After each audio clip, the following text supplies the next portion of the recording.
Hi everybody, it's Lou. This video is a response to Andy's Vinyl Den 200 subscribers contest. Andy, congratulations, that's an amazing number. And this is the Gimme 10 perfect albums. So I'll be presenting them in no particular order, and like most of you have said, it's not necessarily my favorite albums, but certainly they're albums that I love and albums that you can play through beginning to end without skipping any tracks, is how I think of these albums, okay? First, we have David Bowie's Station to Station from 1976. Bowie's untouchable in the 70s, and this is probably in my top 3 of David Bowie albums. The title track is epic. You got the hit Golden Years on here, TVC 1-5, Wild as the Wind, Stay. Such an amazing album. Word on a Wing. There's only 6 tracks on here, but it's definitely something when I put it on, it goes from song 1 to song 6, and you don't skip anything. Next one we have Frank Zappa Apostrophe, concept album. Has the song I think most people know about Frank Zappa, Don't Eat the Yellow Snow, but there is a whole story here talking about eating pancakes in the tundra. And even the instrumentals on here are fantastic. Frank Zappa was an amazing guitar player, one of the best in my opinion. And this is certainly my favorite album of his. I saw his son and his band, Zappa Plays Zappa, play this album in its entirety, and it was amazing. They had clips of Frank doing some singing and some guitar work, and they just mixed it in so perfectly with the live band. Amazing album.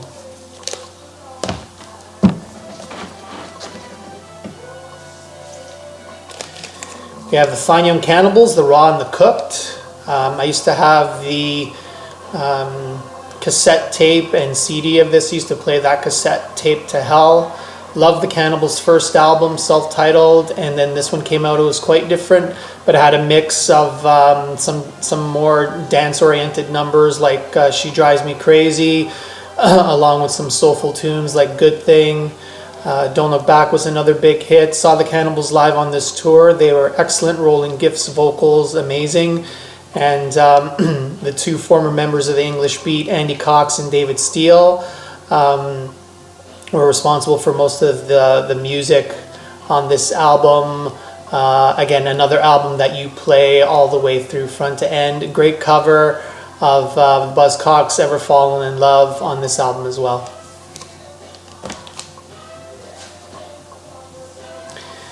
Next we have Bob Marley Exodus from 1977. For those of you that know the Legend Greatest Hits album, a lot of the hits are taken from this album. One Love, 3 Little Birds.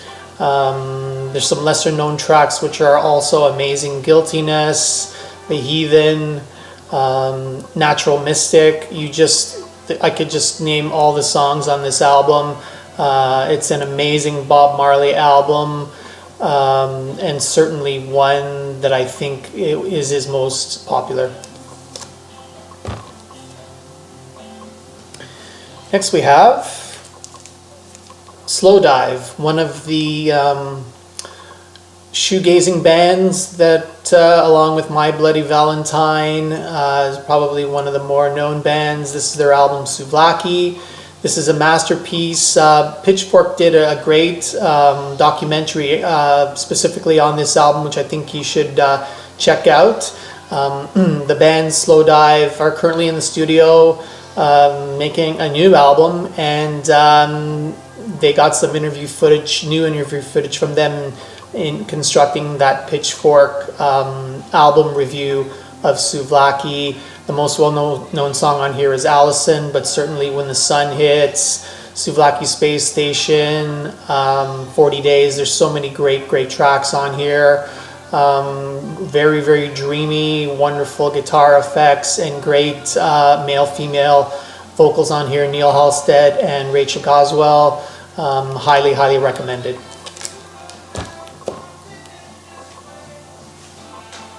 We have The Verve, Urban Hymns. Of course, everybody will know Bittersweet Symphony and maybe The Drugs Don't Work, but those are just two songs on here.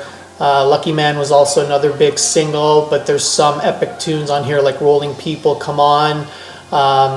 This was, in my opinion, probably The Verve's best album, certainly their most commercial album. Saw them on tour a couple of times for this. And they just seemed to fizzle out after this. They made one more album called, I think, Fourth, where they did tour for that, but it just kind of fizzled out. And I think once guitarist Nick McCabe left the band, it really wasn't the same band.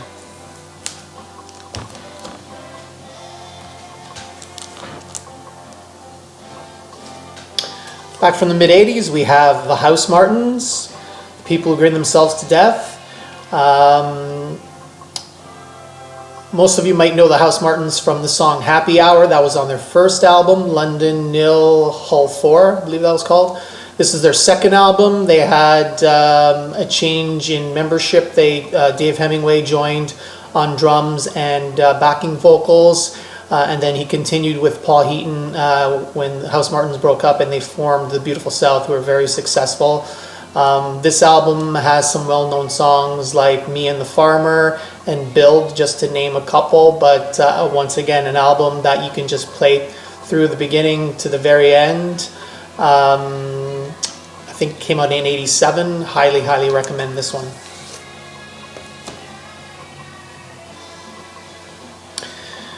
I didn't want to repeat too many albums that I showed before on other videos, but I just could not leave this album off this list, because in my opinion this is the most perfect album and certainly my favorite album of all time.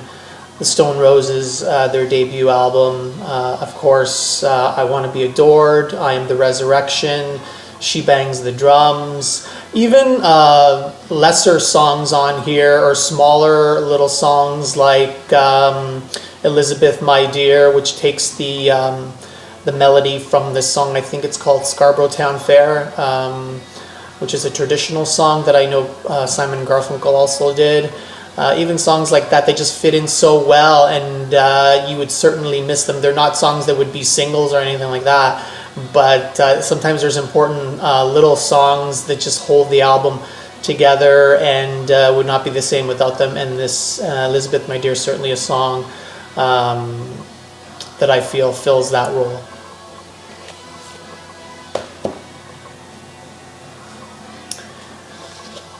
Teenage Fanclub bandwagon-esque, UK band. This came out, I think, around 1990. Had the tape of this, used to play this all the time. Teenage Fanclub were actually quite popular. They actually made an appearance on Saturday Night Live when this album was out, and they were compared as sort of a sweeter sounding Nirvana, I suppose. This album is fantastic. The main song on here is The Concept.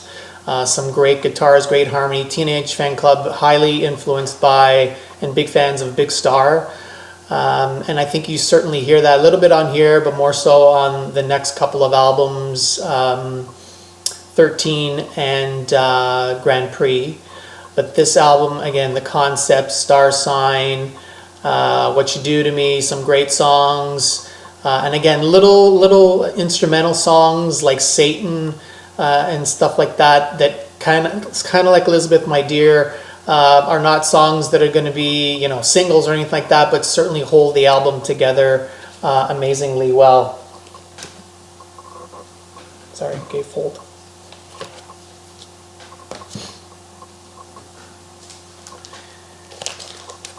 The Pixies, Bossa Nova. Everybody knows Doolittle and Surfer Rosa, which are more famous albums by the Pixies, and they certainly have bigger hits. But this album, it's got this unbelievable surf rock sound that's just beginning to end and really holds a consistency of sound that